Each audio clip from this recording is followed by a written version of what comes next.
दोस्तों, ये कहानी सिर्फ एक दर्जी की नहीं है।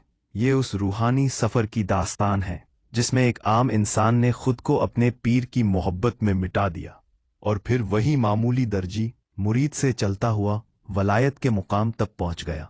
ये कहानी आपको हैरान भी करेगी, आंखें नम भी करेगी और हो सकता है आपकी जिंदगी का नजरिया ही बदल दे। अगर आप भी किसी अल्लाह के वली के मुरीद हैं तो इस सफ़र को आखिर तक ज़रूर देखिए, क्योंकि पीर की राह आसान नहीं होती मगर मंजिल बहुत ऊंची होती है।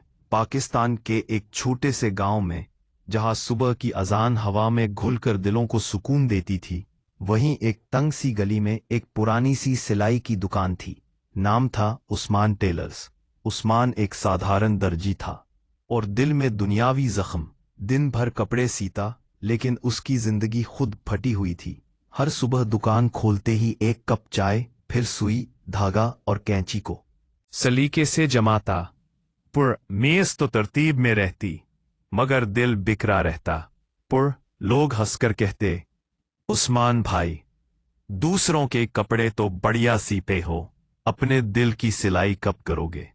वो बस हल्की सी मुस्कान दे देता, एक ऐसी मुस्कान जिसमें आवाज नहीं होती। एक मुलाकात जिसने सब बदल दिया। एक दिन जोहर की नमाज के बाद एक अजनबी उसकी दुकान पर आया। सादा लिबास, हरे रंग की पगड़ी पर और आंखों में ऐसा नूर कि नजर ठहर जाए। उसने कहा, सलाम दर्जी साहब, मैं गौसे आजम के एक मुरीद के लिए कुर्ता सिलवाना चाहता हूं। उस्मान का दिल कांप गया। गौसे पाक? उसने धीमे से पूछा। अजनबी मुस्कुराया। नाम सुना होगा मगर महसूस तब होगा जब दिल दरबार तक पहुंचेगा। वहां सिर्फ कपड़े नहीं, रूहें सिली जाती हैं। उस दिन उस्मान के हाथ से कैंची गिर गई। अजनबी चला गया मगर सवाल छोड़ गया। सफर की शुरुआत।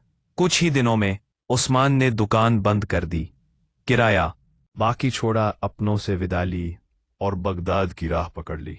रास्ता आसान नहीं था। भूख, बीमारी, बारिश, तन्हाई। एक दिन चोर ने उसका थैला छीन लिया। उसमें बस कुछ पैसे और उसके वालिद की दी हुई एक पुरानी सुई थी। उस्मान ने आसमान की तरफ देखा। ए अल्लाह, अगर तू चाहता है कि मैं तेरे वली तक पहुंचूं तो मेरी ये सुई बचा ले। अगली सुबह एक बच्चा आया और बोला, अंकल, ये सुई मुझे झाड़ियों में मिली, शायद आपकी हो। उस्मान रो पड़ा। ये पहला इशारा था। दरबारे गौस और इम्तिहान। बगदाद पहुंचकर उसने दरबारे गौस में हाजिरी दी। दिल भराया। मेरे पास ना इल्म है ना अमल, बस एक सुई और सच्ची तलब है। गौसे पाक ने नजर उठाई।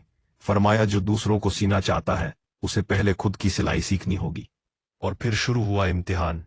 तहखाना, खामोशी, भूख, नमक भराने वाला, तंज और सब्र। फना की तालीम। 40 दिन की तन्हाई ने उस्मान को बदल दिया। जुबान बंद, दिल जागता हुआ। खामोशी सबसे बड़ी सिलाई है। फिर बैत हुई। नाम मिला, उस्मान साबिर। वलायत की राह। आंसू धागा बने। उस्मान अब लोगों के कपड़े नहीं, उनकी टूटी हुई रूहें सीने लगा। गौसे पाक ने फरमाया, ये दर्जी अब मेरी पहचान है। आखिरी पैगाम। ये कहानी सिर्फ बशीरुद्दीन की नहीं, ये हर उस इंसान की है जो अपने शेख की रजा में खुद को मिटा देता है। फना फिल शेख, यानी अपनी मर्जी को छोड़कर पीर की मर्जी में जीना, यही वलायत की शुरुआत है।